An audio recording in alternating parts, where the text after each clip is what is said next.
Cuando ya se tiene consumado un hecho, ya se ha identificado a los actores, bueno, por posicionarme en este 2025, el caso más impactante que me ha tocado cubrir y dar seguimiento tiene que ver con esta brutal golpiza a Olga Chiqui Miñones. Lo digo porque es lo más resonante en estos últimos meses, en donde, bueno, ha trascendido el procedimiento de la justicia, en esto de ir evaluando todas el contenido, ¿no? de, de investigación. ¿Por qué se demora? Hoy se ha individualizado, 3 personas son las identificadas. ¿Por qué Bueno, eso es se lo que le demora decía hoy, mucho? porque primero hay que tener en cuenta que cuando nosotros hablamos, por ejemplo, ahí retomando un tema que hablé, no que hablé, sino que indiqué el tema de la prisión preventiva, nosotros no tenemos que olvidar que el tema de que una persona quede presa, no queda presa porque se quiere, queda presa porque tiene que haber riesgos. Y no nos olvidemos algo, la persona más tiempo está presa, no estoy hablando de esta señora, el caso, por favor, ni de ello, porque no puedo hablar en ese aspecto, pero la persona más tiempo está presa, menos tiempo está en la cárcel si se lo condena a la cárcel. O sea, si una persona está 2 años privado de la libertad, cosa que en Entre Ríos es muy excepcional, pero eso es excepcional porque hay normas que nos rigen, o sea, para que se me entienda. A nivel internacional nadie puede estar más de 2 años preso sin una condena. Se puede prorrogar 1 año más, pero es muy excepcional. Hoy lo vemos mucho en el tema de hechos de alto impacto, por ejemplo, delitos de lesa humanidad, delito, por ejemplo, de feminicidio, o bueno, hemos tenido gente, un hecho muy lamentable de un muchacho de Córdoba, que bueno, de la República Oriental del Uruguay, sí. Que bueno, ahí tenemos hechos de alto impacto y con otras circunstancias, una persona que es de otro país, que se vino para acá de una manera elegante, o sea, ahí uno tiene otros fundamentos. Pero nosotros no olvidemos que lo que es la prisión preventiva siempre tiene que haber riesgo de fuga o entorpecimiento. ¿Y cuál es el tema? El tema es, ¿hay posibilidad de que se pueda fugar? ¿Hay posibilidad de que pueda entorpecer la investigación? Si hay posibilidades, ¿cuáles son? Y si no puedo, por ejemplo, reemplazarla por otra medida. Por ejemplo, ¿qué quiero decir medidas? Por ejemplo, una caución real es un dinero que se deposita en el banco. Yo uso mucho la preventiva, o sea, advertir. Por ejemplo, no puede salir de la ciudad. Hay gente, por ejemplo, que tiene que toda la semana concurrir a la fiscalía o a un lugar determinado o al juzgado de paz. No pueden salir de la ciudad de Federación. Entonces, ¿qué quiero decir con todo esto? Que todo ese tiempo que la persona, por ejemplo, está presa, acá o en la cárcel, cuando la persona, si llega a condenárselo a la cárcel, va a ser menos tiempo en la cárcel. Entonces, también esto lo digo para que se me entienda por qué muchas veces una gente dice, bueno, pero lo condenaron, ejemplo, 5 años. ¿Por qué en la cárcel terminó estando 3? Y porque 2 años estuvo preso, privado de la libertad, sin condena, para que se me entienda, o sin una condena. Sí, pero en este caso preciso, doctor, las personas están libres. Las personas están libres, pues justamente los riesgos. A ver, yo acá sé que hablo con cierto tecnicismo que a veces a todos, le digo todo porque no me incluyo como ciudadano, puede complicar. Pero el tema es, ¿la persona estando en libertad se va a fugar? ¿Sí o no? Y ahí se da la respuesta. Sí con esto, no con esto. ¿Puede entorpecer? Sí o no. Y ahí es donde uno analiza. Después, no nos olvidemos otra cosa. Yo soy el juez, pero muchas veces yo no dispongo la libertad porque yo lo resolví, sino porque hay acuerdo entre la fiscalía, por ejemplo, los abogados de la víctima, que serían los querellantes, el defensor de los imputados, y a mí me presentan acuerdos que yo analizo su homólogo. ¿Qué significa esto? Por ejemplo, si la fiscalía está avanzando en la investigación y la misma fiscalía es la que entiende que ya la prisión preventiva, estar preso, no está correcta, ya no es necesario, me presenta un acuerdo que yo analizo. Uno me dice, ¿usted lo puede revocar o puede decir que no? Yo puedo hacerlo, pero tengo que estar en una circunstancia extrema, porque no se olvide que el que tiene el poder de la acción, que es la fiscalía, que es la que a mí me pide la prisión preventiva, ahora me está diciendo, creo que ya lo he dicho en otras entrevistas que he tenido, yo no sé lo que pasa en el legajo. O sea, cuando a mí la fiscalía me informa, yo me entero en una audiencia o en un escrito, pero para que se me entienda, el legajo, que es donde declararon todos los testigos, dónde está el acta de procedimiento, dónde está el informe de ADN, yo lo tengo vedado, no puedo tenerlo como juego de garantía. Totalmente vedado por el Código Procesal Penal. Es más, excepcionalmente O sea que los tiempos se manejan en la etapa investigativa de la fiscalía. Lo que pasa, por ejemplo, una prueba de ADN, por ejemplo, voy a volver a este muchacho este hombre uruguayo, ¿no? ¿Sabe por qué le pregunto esto? Sí, sí. Porque se carga la mirada de la sociedad sobre los tiempos Es que lo que y pasa el es que hay tiempos que son procedimiento. tiempos. Yo le Mire, le decía doy el recién, en ejemplo el del comienzo muchacho. usted habló todo de la Sí, sí. modalidad y Pero el mire, avance. el muchacho de este muchacho que generó esto de Córdoba, hasta que no vino la prueba de ADN no se pudo identificar si la persona, los restos que estaban en dos partes distintas, era el conductor del auto o no era el conductor del auto. Eso llevó, póngale 30, 35 días. Es lo que lleva un ADN. A veces lleva más tiempo porque es mucho más difícil la investigación. No sé si me entiende. Entonces, esos son tiempos que no tenemos. Después hay, por ejemplo, que inspeccionar un teléfono. Inspeccionar un teléfono es, primero, me piden autorización a mí, porque salvo que sea el teléfono de la víctima y la víctima entregue voluntariamente, diga quiero, por ejemplo, pueden decir que no. Puede tener un patrón, hay que descubrir el patrón porque el imputado no está obligado a entregarlo, algunos lo habilitan. Y en el caso preciso Sí, yo no sabía que yo mucho no puedo hablar de causas por una cuestión de que tengo una normativa medio que me restringe a hablar, pero sí, dígame. En el caso de Olga Miñones, en donde la víctima identifica a los agresores. No sé si a todos. Bueno, es lo que le estoy preguntando. En base a eso, ya con el inicio, así sea uno, ¿cómo en el proceso de los tiempos? ¿Qué es lo que se toma? Porque estamos hablando de un hecho, si mal no recuerdo, desde junio, julio, y estamos cerrando también. Y mire, si usted, por ejemplo, necesita desgravar un teléfono, usted tiene primero que tener la clave. Si no tiene la clave, la tiene que detectar a través del sistema informático que tiene el Ministerio Público Fiscal en Paraná. Una vez que se accede al teléfono, como le vuelvo a decir, no todo imputado da el teléfono. Las claves, algunos están abiertos, otros que no. Hoy no se olvide que hay huellas. ¿Y qué parámetros toma cuando uno de los implicados hace declaración a un medio de comunicación? Mire, de hecho, en este caso puntualmente, mire, la persona ha habido inocente. Uno de los implicados que habló y dijo que, bueno, también, y nombra a terceros. Mire, también. Primero, no se olvide, todos somos inocentes hasta que se demuestre lo contrario. Sí, sí, sí. Que una persona sea imputada de un delito penal no quiere decir que sea el autor. Y ese es uno, por eso le hablaba de la prisión preventiva, eso es uno de los parámetros más fuertes que tenemos desde el foro penal. Yo a una persona que tengo al lado, enfrente, que toque, no sé si queda presa o no queda presa, no estoy pensando es condenado, estoy pensando esta persona es inocente. ¿Qué tiene la fiscalía para indicarme que será el autor? ¿Qué tiene esta fiscalía para decirme que se va a fugar o se va a escapar o va a entorpecer? Entonces, en ese caso, con respecto a lo que usted me referencia, primero, los tiempos no son los tiempos. Yo siempre digo algo, la justicia penal no sale a los medios a hablar. O sea, salvo que haya hecho de una envergadura que la sociedad de Entre Ríos, la Ciudad de Federación tenga que tener conocimiento, no sé, le vuelvo a reiterar, tenemos un artículo, el 230, que establece ciertas restricciones para hablar. Entonces, la justicia no habla. ¿Qué quiere decir que no habla la justicia penal? Que no sale todos los días a dar medio, por ejemplo, el jefe departamental tiene... creo que un día a la semana habla con los medios para indicar qué es lo que ha pasado. Está correcto porque es el que hace actividad preventiva. Pero la fiscalía no hablan las fiscales toda la semana. Hablan cada tanto y de acuerdo a la manera que corresponde y que marca la normativa, yo muy excepcionalmente. Entonces, ¿qué significa? Que se va trabajando, por decirlo de alguna manera, en silencio. ¿Por qué? Porque hay medidas que llevan su tiempo. Si usted necesita, voy a llevar este ejemplo, un celular, abrirlo, todo el mundo cree que va y se abre. No. Es toda una logística. Primero hay que fijar fechas, se tiene que notificar defensores, se tiene que trasladar el celular con cadena de custodia a Paraná. Se abre. Primero hay que ver si hay clave. Si hay clave, se abre. Si no hay clave, también se buscan los patrones. Una vez que se abre, no es que el perito proceda a hacer el análisis. No, para que se me entienda. Se abre, se resguarda la información y después se informa que se va a analizar la información. Entonces, y uno dice, ¿y por qué es tan tajante y porque hay que darle el derecho a todas las personas para que se defiendan?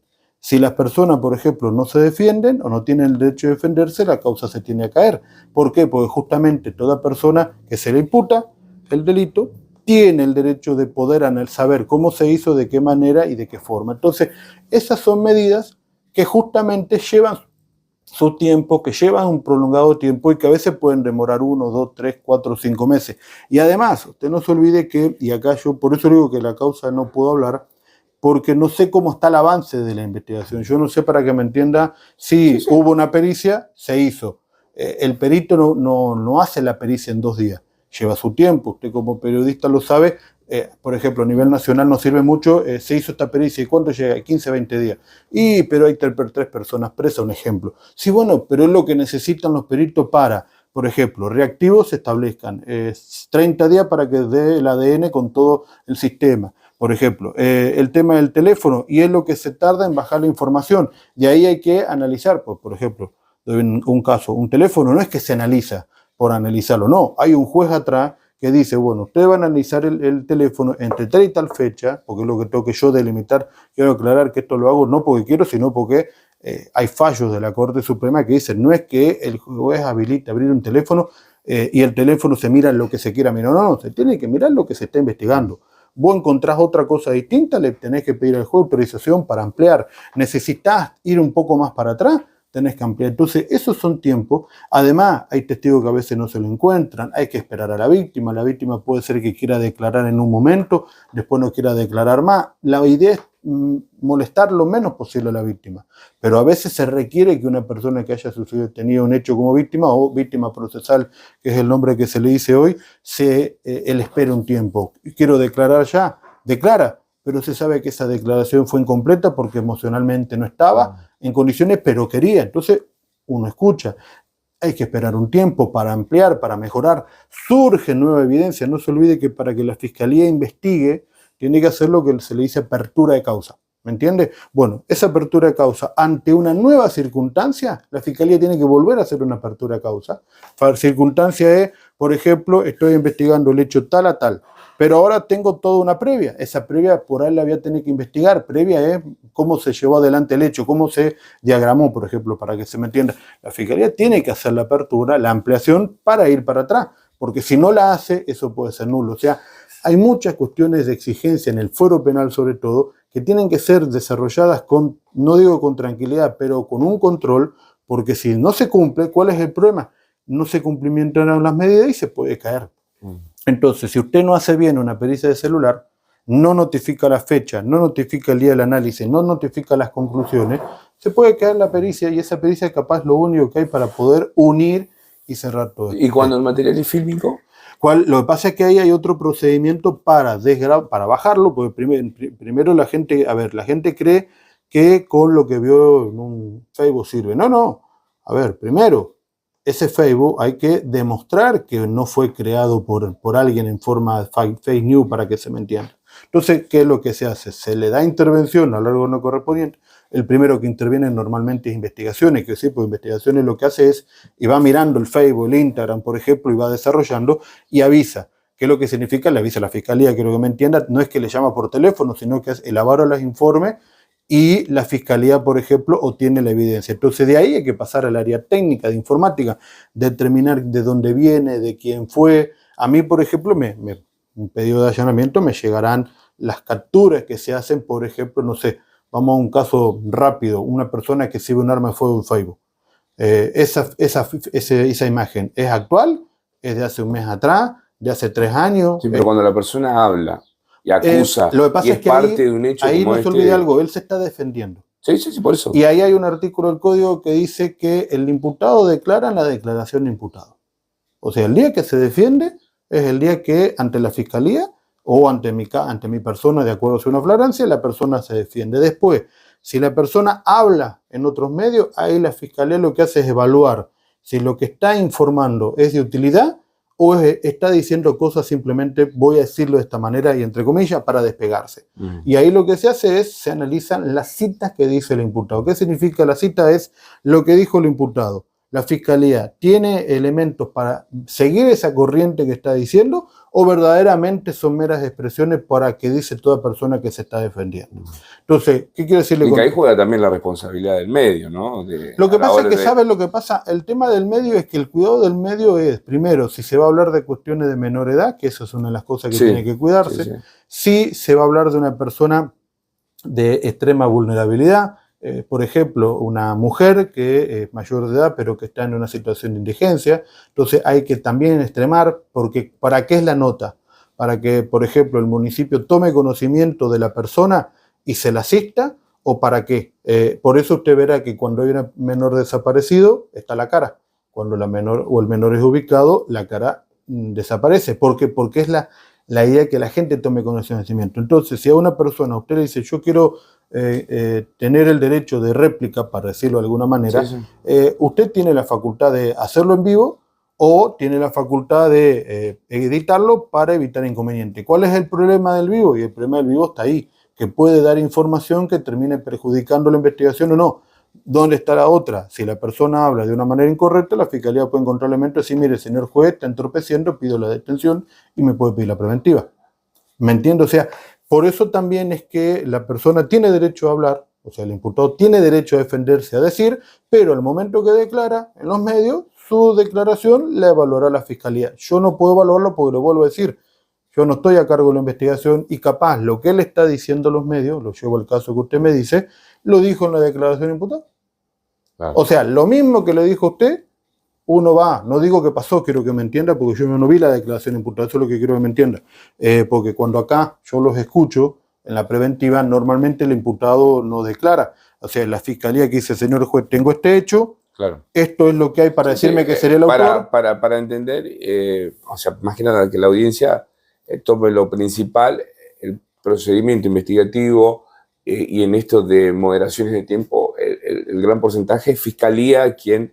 Es la que va llevando, no, y no se olvide algo, también tiene la defensa tiene su propio legajo, y por ejemplo, usted puede tener una defensa que diga, mire señor juez, la fiscalía me ha pedido, por ejemplo, o por ejemplo, ha hecho saber que va a elevar la causa a juicio, yo estoy, por ejemplo, con 3 oficios, por ejemplo, pericia, no sé, de celulares, pericia psicológica, no sé, la defensa puede tener un perito accidentológico propio, puede tener un psicólogo propio, puede tener un psiquiatra propio, y eso puede llevar su tiempo. Entonces puede ser que la defensa diga, mire, la fiscalía recién abrió el teléfono, lo está analizando, acaba de analizarlo. Yo tengo mi perito me dice que en un mes termina la pericia y presento las conclusiones.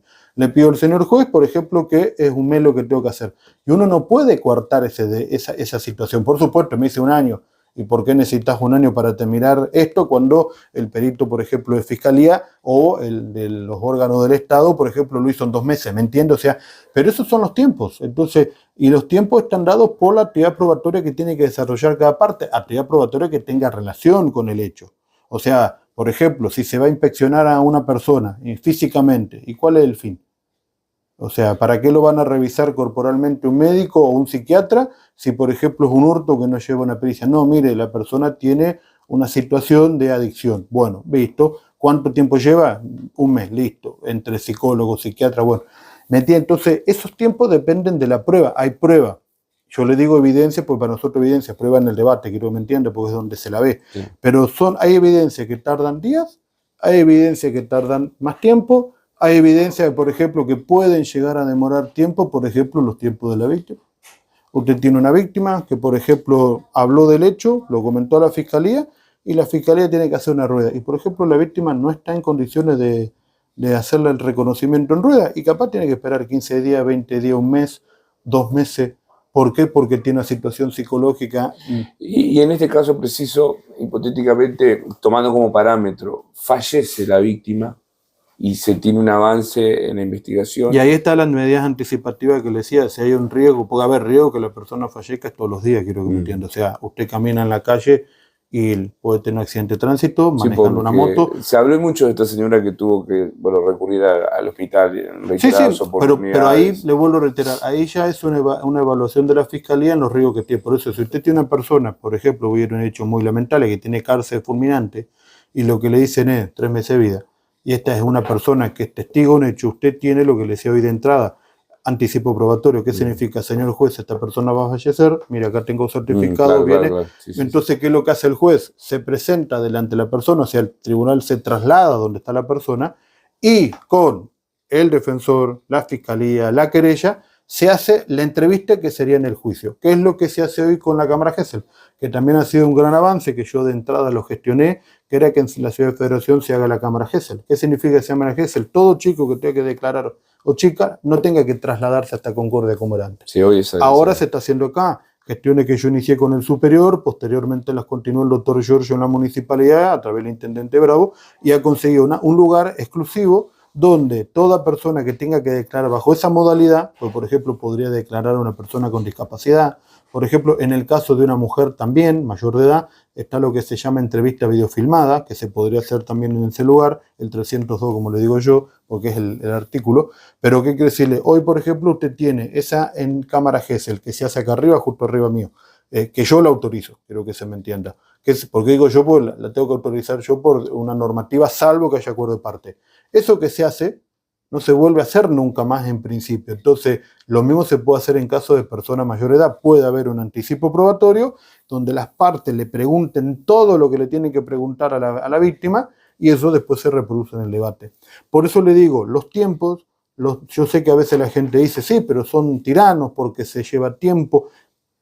Sí. De hecho, tenemos un caso muy también impactante, este accidente de este menor que conducía el vehículo. Pero ahí tengo que aclarar algo. En menos de un año la causa se elevó a juicio, está en Chajarí, y la verdad que una vez que se elevó no hubo ningún planteo de oposición ni nada, y yo no estoy más a cargo en la causa en el sentido de como juez. Buenísimo. Está en la localidad de Chajarí, no sé bien qué estará pasando. He alguna vez leído, creo que la querella ha manifestado que había una situación de que se han declarado, no sé si me han excusado algunas cuestiones y han ido eso, pero bueno, en ese caso, por ejemplo, pero ahí, a ver, que la Sí, gente... lo cito como Sí, ejemplo. sí, no, pero quiero que me entienda, ahí no es que la Fiscalía trabajó rápido por el hecho, no, ahí las diferencias que de la evidencia que la Fiscalía necesitaba, las produjo en el tiempo que pudo producirla, porque por ejemplo se fueron desarrollando, y la defensa también produjo su propio, tiene su propio perito, y también las produjo en tiempo, y por eso se dispuso la elevación a juicio. Porque también hay un fallo superior que dice que la causa se eleva a una normal, una directiva, se tiene que elevar cuando ambas partes, quiere decir, la Fiscalía y la defensa tienen todo producido y ahí se puede pedir la elevación. Entonces, ¿qué quiero decir? Esto no es mágico, no es algo que se pueda hacer rápidamente. En el proceso penal, lo hablo porque estoy en el proceso penal, todo tiene que notificarse de esa manera, producirse de esta manera, y eso lleva un delay de tiempo que es necesario a veces. ¿Para qué? Para garantizar que la otra parte tenga el derecho. Le vuelvo a indicar, el principio de inocencia es un principio que todavía se mantiene, se va a mantener, y hoy está más reafirmado que nunca a través de los derechos humanos. Entonces, ¿qué significa esto? Significa que todo proceso penal tiene que complementarse garantizando el derecho de toda persona, no solo del imputado, sino, por ejemplo, de la víctima. La víctima quiere ingresar en un proceso, tiene hasta un tiempo para ingresar. Después lo tiene vedado por la normativa. Entonces también hay que darle ese tiempo para que la víctima, si quiere ingresar, tenga los abogados y pueda ingresar. Entonces todo eso lleva su tiempo. Tiempo prolongado para una persona que sufrió un hecho, capaz 2 meses, mucho tiempo. No sé si quiero decir, o sea, porque quiere ya. Claro. El tema es que esto no es, vuelvo a reiterar la palabra, uso la palabra magia para decirle agarro y lo tengo. No, no. Hay que hacer una inspección sobre la víctima, por ejemplo, la víctima procesal. Hay una persona imputada de un delito, hay que notificar al defensor que tal día se la va a inspeccionar. Si corresponde mi autorización, tengo que autorizarlo previamente. A veces hago una audiencia. ¿Por qué? ¿Para qué se le va a molestar a la víctima? ¿Por qué se va a buscar a la víctima nuevamente? No sé si me entiende, porque justamente ese es el fin. Entonces, en eso yo tengo que reconocer que hay demoras, y la va a haber por un procedimiento normal. A ver, no estoy hablando de demora de causa de 4, 5, 6, 7 años, no, por favor. Hay causa que puede ser mucho más compleja, qué sé yo, delitos contra, por ejemplo, los delitos de corrupción son muy complejos de investigar porque se sigue el dinero, eso lo usted habrá visto con todo lo que ha sido este año, de investigación y todo demás. Entonces lleva a llevar más tiempo cuando, por ejemplo, es el ámbito internacional, porque usted tiene que hacer exhortos internacionales, cumplir con una cantidad de normativas. Pero en el ámbito local, a ver, por lo que yo estoy viendo, hay causas que tienen un prolongado tiempo, pero por la investigación. Por ejemplo, voy a un caso, no hablo caso concreto, un hecho de abuso, la menor la primera vez no quiso declarar, no estaban las condiciones. ¿Y cuándo se la va a volver a entrevistar? Y bueno, ahí hay que esperar de que todo el proceso que se tiene que hacer desde el CIAF local, desde el CONAS local, que son los que deben intervenir siempre, y ahí el trabajo, por ejemplo, no sé, de los padres que a veces pueden tener un psicólogo, un psiquiatra particular, de hacer el seguimiento, de lograr lo que se le dice el rapport, que es el diálogo de esa persona menor, para demostrar que ya ha logrado la confianza de venir acá arriba y entrevistarse con una profesional que la va a hacer. Entonces, ahí, por ejemplo, son los tiempos de la víctima, y si la menor no contó y solo se lo contó un tercero, la investigación se demora. Entonces, Sí. yo no lo llevo al caso que usted me referencia, como le digo, la causa no está elevada a juicio, que ese es uno de los motivos. Entonces, al no estar elevada, está en investigaciones y a mí me pueden en cualquier momento pedir cosas nuevas o de lo que tengo conocimiento, hay cosas que no comento por una cuestión que ahí es más la fiscalía la que puede decir, hemos pedido Sí, esto, sí. hemos pedido pedir lo otro. Que quede claro que el proceso de tiempo, en un gran porcentaje, es fiscalía, No es por la solo, investigación, digo, y todo. o los medios de prueba. Los medios de prueba que Sí, está pidiendo. Hoy no se porque, olvide que la huella bueno, del celular es sí, fundamental. sí, Y la sí. huella del celular para abrir lleva su tiempo. No es que mañana lo abrieron al teléfono. Otro de los hechos que, bueno, justamente tiene que ver con esto en materia de tiempo, se ha dado con las personas que en este caso no es que se sintieron, fueron estafados por la construcción de cabañas, que de hecho desde otras provincias han estado también participando, asistiendo aquí en Federación, en esto de, bueno, escuchar a las partes, y muchas de ellas señalaban esto, ¿no? Que los tiempos fueron los que dilataron la causa y, bueno, de hecho, la devolución le ha sido favorable hasta para el acusado en algún porcentaje. Quería sumarlo a esto Sí, porque sí. es todo Bueno, un pero motivo, la ¿no? estafa es un delito bastante complejo. Por ejemplo, lo llevo a otro caso, las estafas virtuales.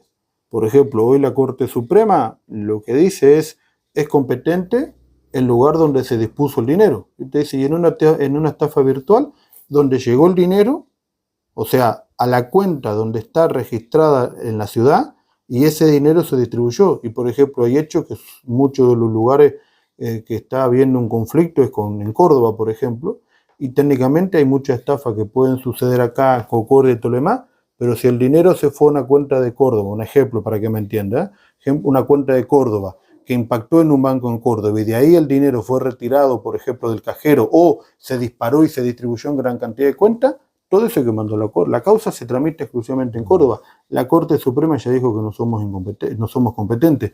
En la causa que usted me referencia es una causa que se elevó en bloque y el Tribunal Oral la parteó. O sea, dispuso que varias causas queden en Concordia, otras se vayan a otra localidad y otra provincia.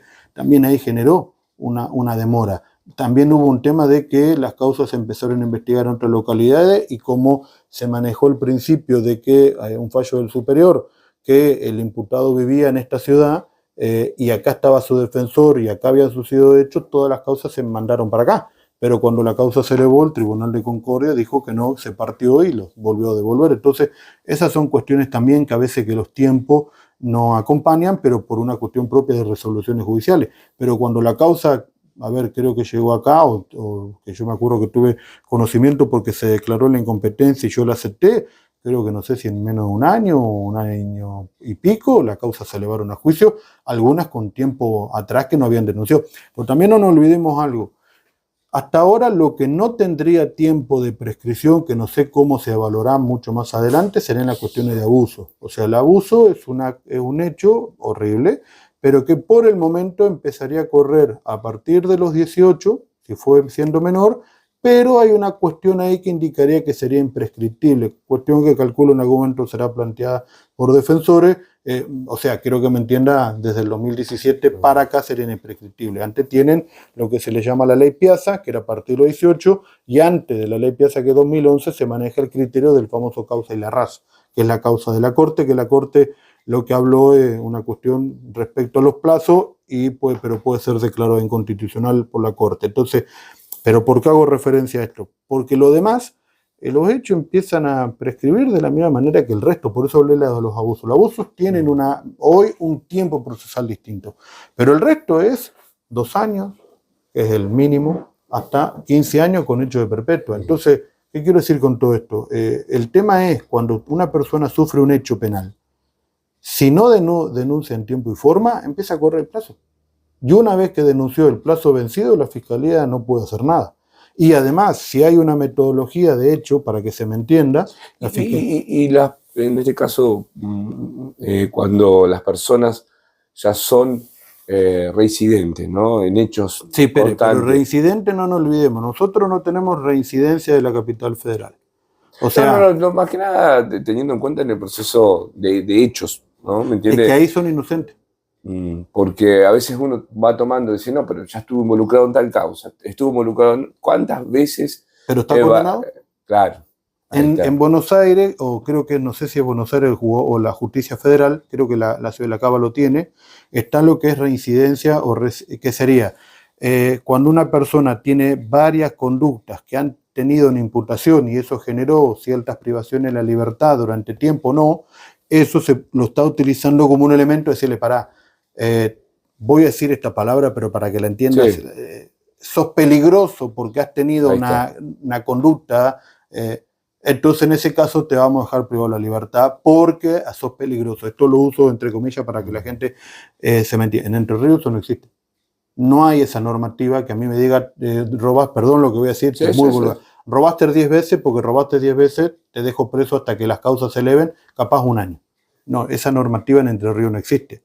Entonces, ¿cuál es la cuestión? Al no estar vigente, ese es un parámetro que no se puede usar. Yo en algunas circunstancias he utilizado, no ese parámetro, pero he utilizado alguna cuestión parecida, pero sobre personas que han tenido conductas sobre la misma víctima procesal. O sea, han molestado, para que se me entienda esta palabra, una o dos veces.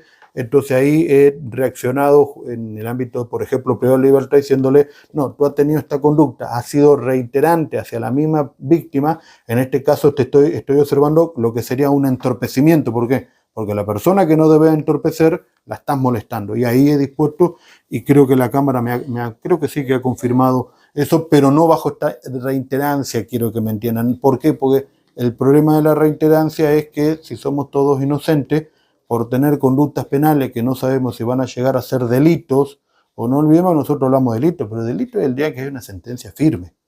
Eso es un delito. No es ni antes ni después. El día que llega una sentencia y esta sentencia es firme, por ejemplo, hizo un abreviado, por ejemplo, yo hice un abreviado con un imputado, reconoció el hecho, una condena, 3 años condicional, quedó firme, eso es una condena firme. ¿Qué significa? Vencieron todas las formas que había de que lo pueda apelar, recurrir.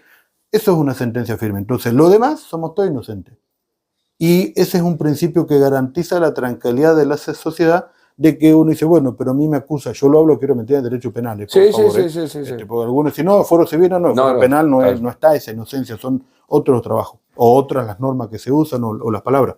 Pero en el fuero penal somos todos inocentes, entonces también eso es lo que tenemos. Por eso es que ahí está la cuestión de prevención, y bueno, y de acuerdo a lo que se va desarrollando. Yo no le puedo negar que he tenido alguna persona que ha tenido, vamos a decirlo así, reitero, esa reiterancia, pero más la he enfocado al momento de estudiar la causa, tener que resolver, no ir a esa reiterancia delictual que yo sé que podría caer primero acá, como no hay, tenemos un vacío. No sabemos de dónde agarrarnos legalmente para decir, tampoco puedo traer una norma de la capital federal porque es la capital federal, Claro. no es acá.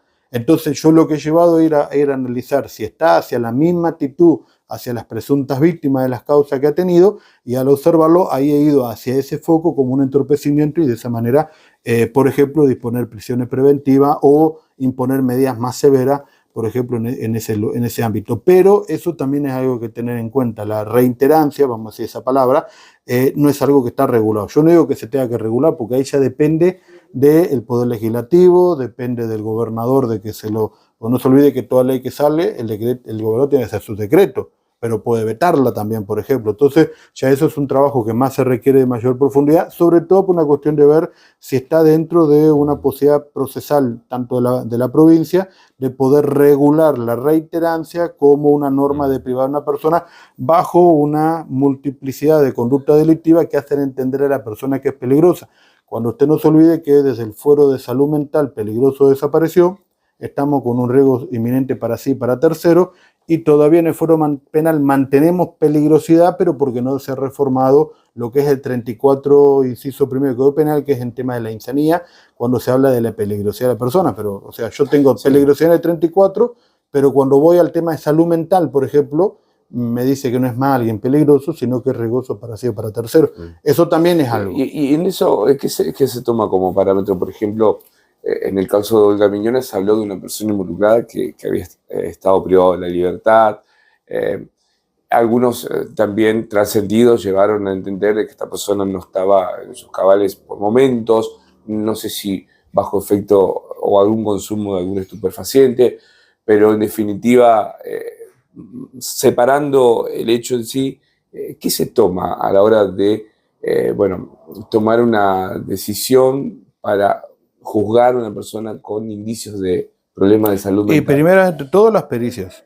O sea, usted tiene que tener una pericia psiquiátrica, una pericia acompañada psicológica, que es la que le va a marcar si la persona comprende o no la criminalidad de sus actos, que es el nombre técnico que nosotros le decimos. Esos son los parámetros que tiene. Si la persona Puede no... sonar obviedad lo que pregunto, pero bueno, No, la audiencia es que lo tiene que pasa es que no se olvide porque que... bueno, ahora también pasa en estas últimas horas, hay un hecho de una persona que está transitando libremente por las calles de nuestra ciudad y tiene problemas psiquiátricos A ver, también primero, y ataca a las personas. primeramente todo, nosotros no olvidemos que el fuero penal es la última instancia que interviene. Para eso están primero los órganos del Estado. No se olvide que la ley de salud mental sacó a la justicia y la dejó como la última instancia, ya sea fuero penal, fuero civil, fuero familia, fuero lo que usted quiera. Entonces, primero son los órganos del Estado. El Estado tiene que intervenir a través de sus distintos órganos, sea el hospital, sea un centro de salud, sea gente que acompaña a la persona en forma, o sea, la acompaña todos los días, a través de la asistencia, a través de gente que colabora, de acompañantes. Entonces, hay una cantidad de acciones que se pueden hacer. La justicia, ¿cuándo va a intervenir? En el fuero penal, ante la presencia de un delito, que quiero que se me entienda por qué hablo de delito, porque yo puedo disponer medidas de seguridad, así se le llama. Nosotros tenemos todavía las medidas de seguridad, que están en el 34 del Código Penal, el artículo 34. Entonces, ¿qué significa?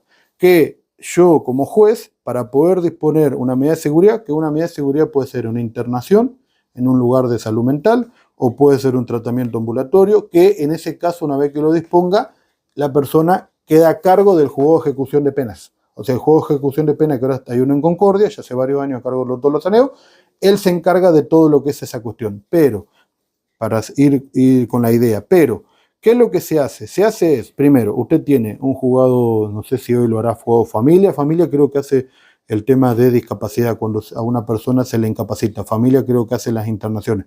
Pero, por ejemplo, usted tiene la posibilidad de venir a la justicia si, por ejemplo, desde el órgano administrativo del hospital, por ejemplo, dan indicios de que no lo quieren internar cuando hay que internarlo. Entonces se puede presentar y se puede pedir. Yo siempre hablo de algo muy mediático, que fue muy mediático, que fue una chica que es la hija de un señor que era dueño de un diario, Mitre, y el diario La Nación. Su mamá, a través de un abogado particular y una pericia privada, le llevó a la justicia y le dijo: mi hija está en una situación, creo que en ese caso era por adicción, si no me equivoco, que sí, pues salió en todos los medios, y la justicia dispuso la internación de esta persona por un tiempo. O sea, cuando no hay respuesta de los órganos administrativos, por ejemplo, del hospital o de los órganos que están, la justicia está como última instancia. En el tema mío, yo tengo que tener acreditado que es el hecho, o sea, que estoy ante un delito, que la persona es la autora, pero que al momento o después hubo una circunstancia que generó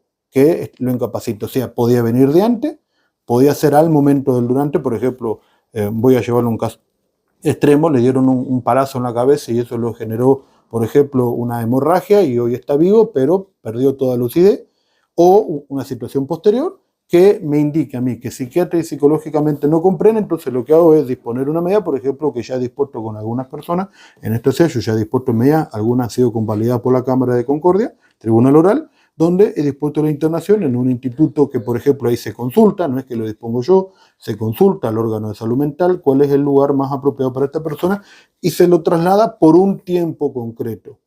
No por el tiempo que uno considera, sino por un tiempo concreto, que es el tiempo que se busca estabilizarlo. Y eso es. Respecto a la causa que usted me referencia, reitero, por una circunstancia de causa no puedo referenciar, pero lo vuelvo a decir, y no es que le achaco responsabilidad a los órganos, es la ley de salud mental que establece el procedimiento que se tiene que llevar a cabo y como última instancia la intervención de la justicia, en el caso mío, ante un delito, para que me entienda, yo la de medida de seguridad que he dispuesto, yo he tenido, para que usted me entienda, me han mostrado, exhibido, porque he tenido que ver, y ahí sí, yo puedo pedir el legajo porque es para sobreseer a la persona, entonces yo puedo pedir el legajo de respaldo para evitar, y he visto, por ejemplo, la evidencia, las cámaras, los testigos, las pericias, todo, que por ejemplo también llevó su tiempo, y digo, esta persona es el autor material, es responsable de tal delito. Bueno, no comprende, a ver qué me dice el psiquiatra. El psiquiatra dice que por esto no comprendió los momentos, los hechos, hoy no comprende, y ahí tiene que venir cómo va a ser el abordaje. El abordaje es internarlo, el abordaje es a través de un acompañante terapéutico, el abordaje con una persona que acompañe exista, y esa sería, por ejemplo, la resolución que yo podría sacar. Pero esa sería la cuestión, a ver, no le digo que resuelve, porque nada se resuelve en el tema. Muchas veces la gente dice, lo declararon insolvente. No, pero es otra cosa. Sí, pero... Insolvente bueno, que no económico. Acá sí, bueno, pero digo, marcando la mirada por cuestionamientos, en este hecho puntual, bueno, porque no estaba en sus condiciones psíquicas, mentales, bueno, actuó de esta manera, y bueno, usted me entenderá, siempre sí. Lo que pasa es que le vuelvo a decir lo que le dije hoy. Preguntas que... le vuelvo a decir hoy, nosotros tenemos un código penal que me habla de peligrosidad, pero yo tengo una ley de salud mental y un código civil reformado en el año 2015 que me habla de riesgo para sí para terceros. Entonces, peligrosidad es una idea, riesgo para sí para terceros es otra. Entonces usted me dirá, los penalistas que manejan, no, los penalistas lo que hacemos es decir, si la persona es riesgosa para sí para terceros, sería peligroso. Podríamos usar como ese gatillo, pero yo no puedo decirle al doctor Fornero, que es juez civil, que, por ejemplo, tiene que disponer la restricción de la capacidad de una persona que use el peligro. No, peligro no. ¿Me entiende? Entonces, por eso vuelvo a reiterar, yo sé que siempre hay un reclamo a la justicia, pero el tema es que hay cuestiones que no interviene la justicia.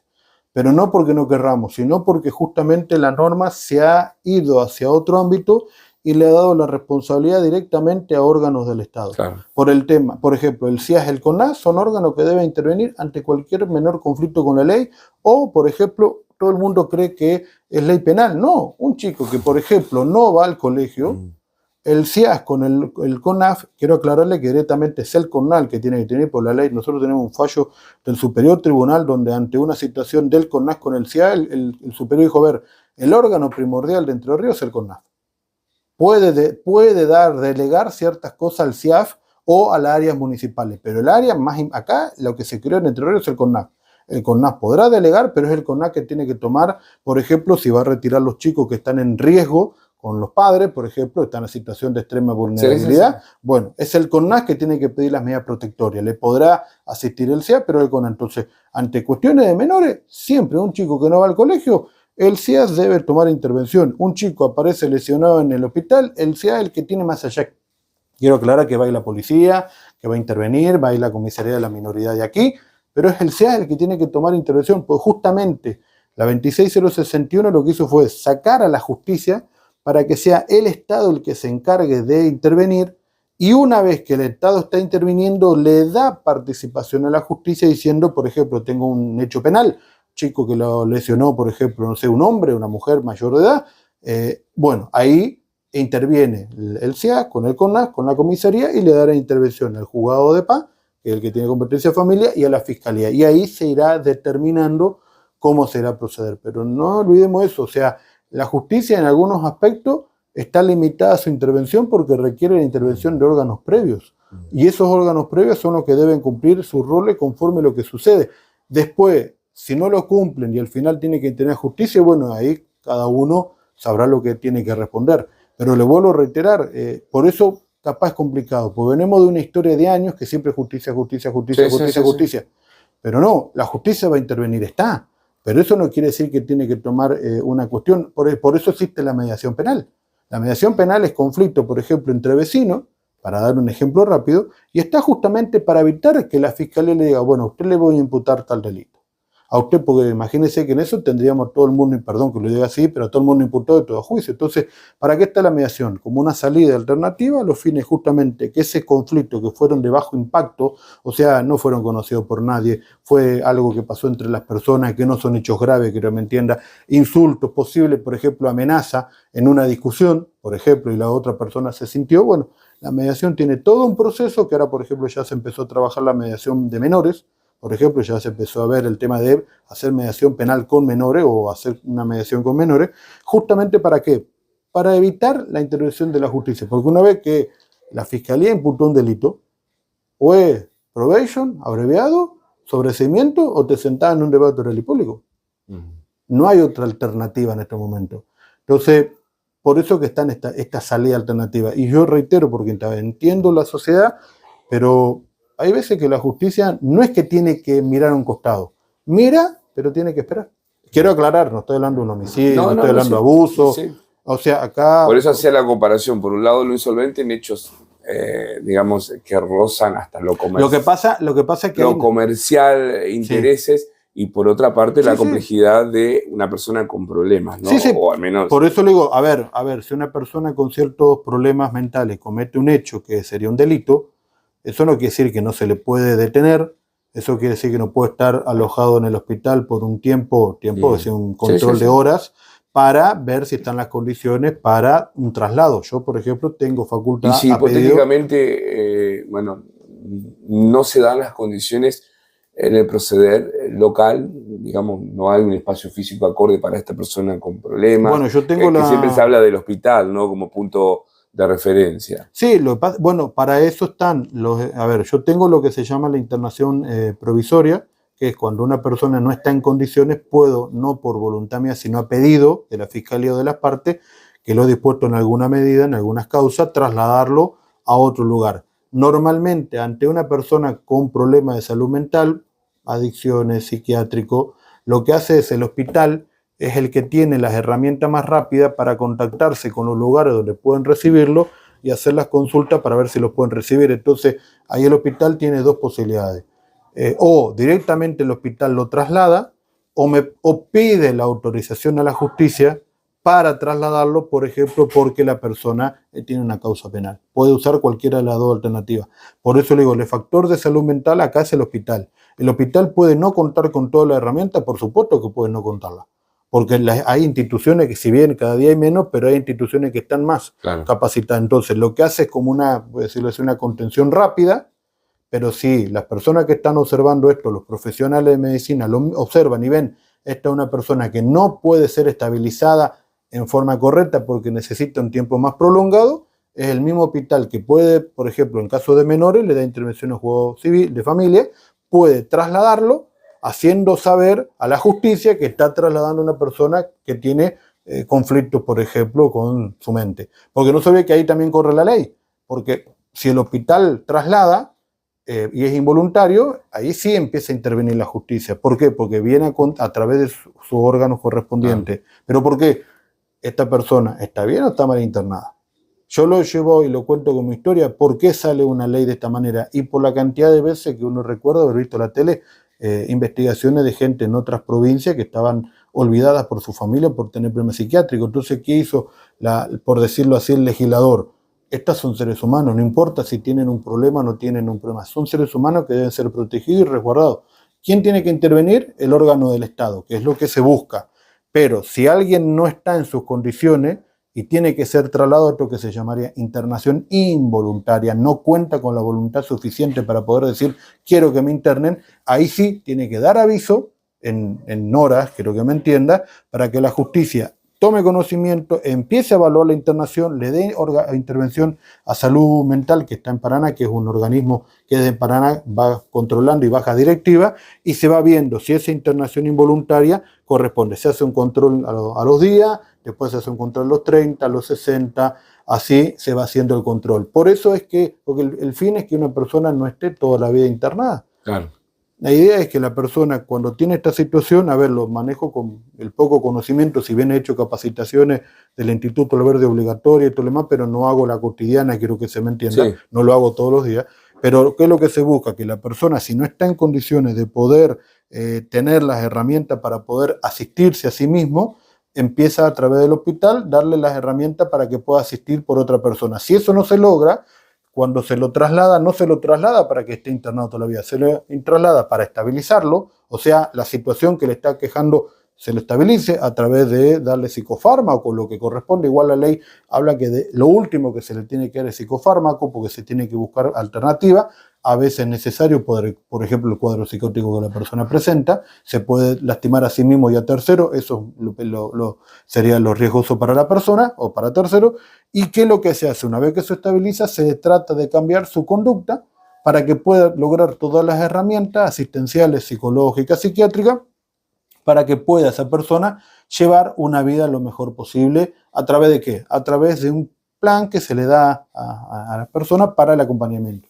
Acá es fundamental la familia, es cierto, yo no voy a negar que a veces la familia se puede cansar, se puede agotar por todo lo que son las circunstancias, pero bueno, la ley piensa en eso, la ley busca eso, busca que se haya un fortalecimiento de las herramientas de la persona y de la familia para que lo asistan y ante cualquier situación de brote sepa cómo reaccionar y el Estado hace lo que tiene que hacer. No sé, si una persona se brota, llega al hospital, darle la medicación para que ese brote baje y si ese brote se continúa, bueno, trasladarlo al lugar que corresponda para su asistencia y luego volver a lo que sería la cotidianidad. Pero hoy que una persona esté internada, como veíamos, digo yo, pues, a ver, voy a dar un periodista muy conocido, me acuerdo los informes del señor Chiche Helbun que mostraba el famoso Hospital Borda, claro. Y eso es justamente lo que busca la ley, que eso desaparezca, era gente capaz, no digo que haya mucho olvidado, capaz había gente que no estaba olvidada, que la familia iba a verlo, pero cuando uno veía eso, recuerdo en mi época de estudiante de Derecho, que lo mostraba, y uno se daba cuenta que ahí pasaba algo, sucedía algo, ahí no estaba lo que tenía que haber, o sea, que hay que decirlo, no tenía que haber un control, no había asistencia, bueno, lo que buscó esta ley, por decirlo más allá de sus efectos, es justamente esto, que eso desaparezca y que haya un control permanente por parte de los órganos de Estado y cuando no, de la justicia con sus órganos independientes, que es su órgano de salud mental, y el juez analizar eso. Por eso, una persona que es internada involuntariamente, el juez lo que hace en un momento a los días es convalidar la internación involuntaria, para que se me entienda, estoy de acuerdo, y empieza a hacer, no él, sino cuál es el plan para tratamiento. Bueno, el plan es 20 días, 30 días, 60 días. Bueno, cada 15 días me tiene que mandar un informe de cómo está siendo asistida la persona. El juez puede ir a hablar a la persona si está en condiciones o el juez donde está internado lo puede ver. Doctor, bueno, ha sido muy amplia esta posibilidad de entrevistarlo. Sabemos que no es todos los días que podemos tener este tiempito, pero agradecerle por recibir a la última campana y en esta parte final hemos hablado de todo, ¿no? De lo que ha sido la innovación en la administración, los tiempos que tiene la justicia para decidir. Lo que puedo hablar, creo que sí, y también lo que puede hablar y, por supuesto, en todo el procedimiento que tiene que ver ya directamente con la interacción con los vecinos, ¿no? Porque hablábamos del hecho de salir a trabajar al terreno y agilizarles también el acercamiento de la justicia hacia el vecino. Y en esta parte final quiero aprovechar también para sumarle a la audiencia y preguntarle, porque me lo han hecho en reiteradas oportunidades, jóvenes que deciden emprender una carrera ligada a la justicia y bueno, también surgen cuestionamientos por las designaciones que a veces se dan en el marco administrativo, bueno, a veces por, no sé, la convivencia de un pueblo, que nos conocemos, o son familias que heredan y ocupan cargos, y bueno, ¿qué le decimos a estos jóvenes que tienen esa intención y de repente voy a estudiar esto para después volver a mi ciudad y no ser tenido en cuenta? Primero, para ser empleado del Poder Judicial creo que solamente hay que tener secundario finalizado, creo, si no me equivoco. El primario o secundario finalizado. Y el sistema de concurso es todo a través de la página web. O sea, usted entra a la página del Superior Tribunal de Entre Ríos y, por ejemplo, hace un tiempo atrás se citó, o sea, uno se ingresaba y se podía inscribir para, por ejemplo, Gualeguaychú. Entonces uno se anota en una planilla que surge, pone los datos fundamentales, sube, creo que es el título del secundario o el analítico del secundario, y está a la espera que le lleguen los emails de que se inicie el concurso. Hace poco se finalizó Feliciano, para dar un ejemplo. Y luego de eso todo es digital. Yo cuando vine como juez de garantía en el 2019 tuve que hacer el concurso de ingreso, que fue todo un grupo de personas que lo habrá visto en el Salón de los Escudos, que había una cantidad de chicos y chicas, gente grande. Bueno, eso ya no hay más. Por ejemplo, por el momento no hay más. Y es todo digital. ¿Qué significa? Por decirlo de alguna manera, se van abriendo una plataforma y se van haciendo distintos niveles de conocimiento, de tipeo, de distintas cuestiones, y ese es el sistema que hoy se está usando. Por lo cual, y después, una vez que se pasa, hay un orden de mérito, y ese orden de mérito, el superior es tajante. ¿Qué significa que es tajante? Hay una vacante, por ejemplo, mi secretario, o sea, no es mi ex secretario, pues es el subdirector de OGA, en algunas circunstancias, en otras no. Primero quiero aclarar, toda persona que se inscribe al Poder Judicial y queda, tiene la obligación de entrar todos los días o cada 2 días o 3 días a consultar. Claro. ¿Por qué? Porque hay ciertos cargos que se cubren con un simple email haciendo saber o con un disparador del sistema de que hay una suplencia, hay esto y hay esto. Hay otros donde se tiene que llamar a la persona, por ejemplo, para titularizar y decirle, mira, está este cargo, tenés que responder. Lo único que por el momento no hay una designación de esa manera son los ordenanzas. Los ordenanzas es una facultad del juez, que queda vacante la ordenanza o la ordenanza, y eleva una terna al superior y el superior ya ahí lo determina. Esto se mantiene por historia porque la persona que se encarga de la ordenanza es la persona que viene más temprano, limpia, mantiene. Entonces ahí es como que el juez necesita, al momento, no sé si seré yo o el doctor Pesarini, que no hará, en el caso nuestro, no, la persona que está ya lleva hace muchos años, pero si llegara a suceder, ahí el juez como que necesita que se designe a alguien de confianza. ¿Por qué? Porque va a transitar por el edificio en horario que no hay nadie. Por ejemplo, el ordenanza viene a las 6 de la mañana. Esa hora previa es donde se encarga de limpiar, más allá que puede quedarse después, venir en otro momento, pero ahí se requiere como una confianza extra, por decirlo de alguna manera, para que se me entienda. Pero después lo demás está todo transparente. A ver, yo tengo gente conocida que ha terminado de rendir en Feliciano, rendir las 5 etapas, está en la etapa, porque me ha comentado, de presentar los antecedentes que tiene que hacer. Lo que sí les recomiendo es la página del Superior Tribunal. Claro. Tiene algo que se llama el Instituto Alberdi, que está a cargo de la doctora Medina, y muchas veces ese instituto, y después está la Oficina de la Mujer, que eso ya depende de lo que es el Superior Tribunal, pero el Instituto Alberdi saca muchas capacitaciones permanentemente. ¿Qué significa capacitaciones? Charlas. Y hay charlas que son para el público común, general. Hay algunas que son para abogados. Hay algunas que están preparadas para, qué sé yo, por ejemplo, restricción a la capacidad, lo hará Civil y Familia. Hay cosas que están pensadas para el foro penal, ¿me entiendo? O sea, distintas capacitaciones. Bueno, yo lo que le recomiendo a toda persona que quiera capacitarse es que ingrese ahí y cuando diga una de interés general para el público general, se anote. ¿Por qué? Porque si algún momento entra a la justicia, eso le va a servir como antecedente. ¿Qué significa? Un punto más o medio punto más que otra persona que lo no hicieron. Y después hay una realidad. Creo que lo fundamental para todo es tratar de capacitarnos. O sea, no importa dónde va a llegar. Yo cuando empecé a estudiar Derecho no creí o no entendía que podía llegar a este lugar, o podía haberme ido a trabajar a otra provincia, como fue durante 8 años, y después ir a otra ciudad como fiscal. Las cosas de la vida, si uno cree en Dios, Dios la tiene diseñada y se van produciendo. Pero sí que una pequeña piedra no sea el tropiezo para el futuro. Porque el futuro puede ser muy grande, puede ser muy importante, y tampoco nuestro pasado. Mi pasado no me tiene que condicionar para lo que voy a hacer a futuro. Porque yo todos los días puedo cambiar mi pasado. Todos los días puedo adecuar ese pasado diciéndome, hoy me enseñaste esto, ahora voy a modificarlo de esta manera. Entonces, a ver, yo no estoy hablando de que haya designaciones o designaciones. En el caso nuestro no hay cargos que se heredan. Por ahora el único cargo que no pasa por el Consejo de la Magistratura son los vocales del superior, que todavía la Constitución de Entre Ríos establece que es una facultad del gobernador enviarla a la Cámara de Senadores. Puede ser que eso en algún momento suceda, que cambie. Por ejemplo, Chaco se hace un llamado concurso y se hace a través del Consejo de la Magistratura para ser vocal del Superior Tribunal.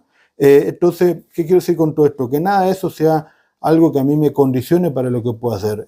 Hoy, gracias a Dios, la República Argentina tiene una educación pública, universitaria. Hay lugares acá, hay lugares en otras partes. En la justicia, le vuelvo a reiterar, en el caso personal, para que yo pueda pedir a algún empleado, se tiene que enviar a gestión humana, se tienen que estar los fundamentos, tiene que estar presupuestado, tiene que estar dentro de los cargos habilitados. O sea, no es, hemos tenido una situación en notificación de una persona que ha tenido que pedir una licencia y después de más de 4 meses de consultar, de solicitar, no han dado una persona que la reemplace como un tercer cargo provisorio a los fines justamente de mantener, por notificaciones, para que me entienda, un abogado presenta una demanda. No se hace el traslado de notificación en tiempo y forma y está perdiendo tiempo, dinero. Entonces eso requiere una agilidad. Además hacen notificaciones de familia, además a veces mandan de otras localidades, de otras partes, notificaciones que tienen que hacer. Entonces eso requiere una oficina agilizada y bueno, y se ha logrado después de un tiempo que venga un cargo, por decirlo así, provisorio por un tiempo, y bueno, eso, pero para eso se hicieron las gestiones y se hicieron todo el procedimiento que se tiene que hacer. Entonces, no hay cargos heredados, por lo menos en lo que es acá en Federación, no puedo hablar de otras jurisdicciones, pero por lo menos en la justicia no hay. Todo se tiene que concursar, todo se tiene que elevar, se tiene que presentar. Por ejemplo, si yo voy a, no sé, voy a proponer a alguien, yo tengo que elevar porque se propone, porque el primero no quiso, el segundo no quiso, el tercero, el cuarto ha mostrado interés, este fue su antecedente, este fue su puntaje, ¿me entiende? Tiene que haber toda una demostración de idoneidad y de ahí se eleva el superior y el superior que termina resolviendo si se acepta o no se acepta. Entonces, yo creo que para todos y todas, lo importante es saber mi presente, mi pasado no me va a condicionar para lo que yo voy a hacer.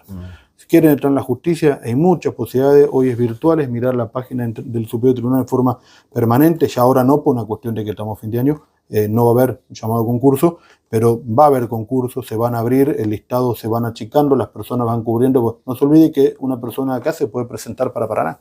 Claro. Sí, Una persona de Paraná se puede presentar acá. Entonces, a veces las personas que están acá ya están cubriendo otros cargos en otras localidades. Entonces, el listado se va achicando y en un momento se acabó el listado. Y cuando se acabó el listado hay que llamar a un nuevo concurso. Entonces, por eso es que la dinámica va tan rápido en ese caso. Y mi recomendación justamente eso, que traten de estudiar, traten de capacitarse. Yo estoy permanentemente capacitando. Tengo obligaciones por la ley, hay ley que me obliga a capacitarme permanentemente, yo hago capacitaciones aparte y creo que justamente es una manera, todo lo que nosotros aprendamos es algo que nadie nos puede decir que estamos equivocados. A ver, puedo tener la razón o no, pero si yo sé sumar y restar, lo voy a saber toda la vida. Si sé leer, lo voy a saber toda la vida. Y si sé de ciertos conocimientos y me especialicé en esos conocimientos, son conocimientos que me pueden servir para adelante, aún para la atención al público, porque hoy la atención al público es primordial. Una persona que llega a la fiscalía, un ejemplo, por un hecho de violencia de género, porque por ejemplo llegó primero a la fiscalía, tiene que tener un trato de acuerdo al hecho que habrá o había sufrido. Por eso tenemos una comisaría especializada, por ejemplo, en la comisaría de la mujer o de la minoridad, son los primeros que intervienen ante un hecho de género, porque pues se están capacitando y tienen el lugar preparado para eso. Así que bueno, la idea es justamente eso. Después, bueno, en la medida que pude respondí, hay cuestiones que no es que no quería, sino tenía que... Sabemos que, bueno, ya cerramos, estamos a días de cerrar el año, feria judicial, ¿cuándo se retoma después del mes de diciembre, ya en el comienzo A partir del año nuevo? del 1 de enero, yo los primeros 15 días voy a estar como juez único, o sea, juez único no es porque me la creo, perdón que lo diga así, es porque en este caso, tanto mi persona como el doctor Fornerón somos los dos jueces, la jueza de paz, solamente por normativas que hasta hoy están vigentes podría ser secretaria, no tiene facultad de subrogarnos a nosotros, sobre todo por la jueza de paz, como hace juicios monitorios que son juicios económicos de poco monto, si alguien apela, el doctor Fornerón se encarga de resolver la apelación de otras cosas, van a Concordia como apelación o juzgado de familia. Pero en principio él es el que intervendría en una apelación. Entonces, por el momento, solamente yo y el doctor, o sea, el doctor Fornerón y yo, para no generar la otra dicotomía, somos lo que estamos. Entonces, yo estoy los primeros 15 días y soy conocido como juez de feria. ¿Qué significa? Que los juzgados trabajan de 7 a 1, pero solamente se trabajan causas urgentes. ¿Qué quiere decir? No se van a hacer certificaciones como trámite normal, todo se pasa para después de la feria, esto es a partir del 1 de febrero, porque hay una restricción de trabajo, porque el juego, por ejemplo, creo que el juego PA va a contar con 1 o 2 empleados, yo creo que voy a estar solo, voy a tener una empleada, y el juego civil va a tener un empleado, entonces lo normal de empleado no está, entonces se reduce al máximo, el horario que se mantiene es el mismo, pero bueno, por ejemplo, si se tiene que pedir un permiso de viaje, ¿qué es lo que evalúo? Lo pudo haber pedido antes. ¿Por qué no lo pidió antes? ¿Qué pasó? He tenido gente, por ejemplo, que ha habido una circunstancia de un menor de edad, los familiares en una localidad, hubo un hecho lamentable en la localidad donde están los padres, acá vino a ver, no sé, una hermana, un pariente, y por ejemplo necesita volver, bueno, ahí se evalúa esa circunstancia. Pero que la gente sepa que todo trámite que no sea urgente o urgentísimo, si queremos usar esa palabra, pasa para el 1 de febrero en ese aspecto, porque justamente esta es la feria. Sobre todo no se olvide por qué se hace esto, también por una cuestión de los abogados. Los abogados al tener esta feria judicial saben que el trabajo se reduce, entonces toman las licencias, las vacaciones que les corresponden y tampoco se puede desarrollar una actividad normal cuando el abogado justamente está con este receso de la justicia. Por eso que la fiscalía, por ejemplo, solo trabaja causas con presos. Las otras demás causas que lo que hace va viendo, puede tomar medidas, sentir, bueno, vamos a citar a personas para febrero, para esto, pero no puede tomar medidas ahora porque el defensor puede estar de vacaciones, ¿me entiendes? Claro, sí, justamente sí, sí, feria. sí. Entonces, la feria, si bien se hace para llevar, para controlar todo lo demás, pero en época de feria solo se trabajan causas con preso o causa que haya pasado un hecho de alto impacto, por ejemplo, y que se tenga que diligenciar medidas urgentes. Pero bueno, eso es lo que puedo comentarle. Doctor, nuevamente muchísimas gracias y bueno, me resta, hemos hablado 1 hora 28 minutos, Bueno, muy aprovechable la nota para con la última campana. Simplemente me resta desearle que termine bien el año y que, bueno, comience muy bien el año también, ¿no? bueno, 2026. ustedes también, saludos para toda la gente que esté mirando cuando mire esto y bueno, y sepa que algunas cosas he podido contestar, en otra he manejado, no es que no he querido contestar, he hablado un poco redondeando, porque como le digo, tenemos ciertas restricciones, si bien estoy habilitado a hablar, siempre y cuando me hable sobre lo que sería la causa, Claro. pero yo trato de tener cierto cuidado porque, como le digo, y sobre todo los tiempos, no sé qué lleva adelante la fiscalía. Yo, para que usted tenga una idea, yo he tenido causa que ha pasado un par de meses y me han pedido la elevación a juicio. Y nunca tuve nada antes previo. La fiscalía no pidió allanamiento, no pidió detenciones, no pidió medida protectoria, no me dio medida de coerción, nada. Y a mí me piden directamente elevar la causa a juicio. Entonces yo recién tengo conocimiento ahí de lo que la fiscalía produjo y lo que entiende que va a juicio, porque no todo lo que hace la fiscalía va a juicio. A veces hace una prueba o una evidencia que considera que no le sirve y no la pide para elevar a juicio. Entonces, también por eso yo ahí estoy restringido, porque como no conozco en cada causa lo que la fiscalía está produciendo, lo que dice cada testigo, lo que dice la pericia o qué es lo que tiene que peritar, salvo que me pida celulares, psiquiátricos o, por ejemplo, a un menor. Sí, no, pero aparte también juega el derecho a la defensa también. Por eso aclaré que la defensa puede tener su propia batería de testigos, que por ejemplo los tiene que citar con carta documento, los tiene que buscar, los tiene que grabar, por ejemplo hay evidencia que tiene que hacerlo, por ejemplo, con un escribano. ¿Por qué? Porque esa evidencia la va a producir en el debate y la tiene que resguardar para que no le cambie los dichos, por ejemplo. Por eso que se firman las actas, la fiscalía el acta la tiene como una reserva si el testigo le cambia los dichos en el juicio, decirle, espere, usted me dijo esto, acá tengo firmado por usted. Por eso ese papel sirve de ayuda de memoria para decirle, pero usted me dice una cosa, ahora me está diciendo otra. Entonces, eso también la defensa se tiene que resguardar y, por ejemplo, si va a entrevistar a una mujer, también resguardarse por el tema de evitar una mayor revictimización. Así que, bueno, en eso pido la disculpa, pero bueno, he tratado un poco de cumplimentar y un poco indicar algo de lo que se hace de la justicia y, como le digo, en el foro se hacen algunas cosas más que, bueno, a veces se mantienen en reserva o se esperan los resultados correspondiente, o por ejemplo el tema del edificio, se había medio como avisado que se iba a reactivar la obra y bueno, medio no se comentaba, pero bueno, ya al salir a través del medio oficial del Superior Tribunal que se reactiva y entre ellas Federación, creo que es una información más importante para nosotros, sobre todo de tener un lugar para la justicia. Gracias nuevamente. Que les vaya bien, saludos a todos, feliz año.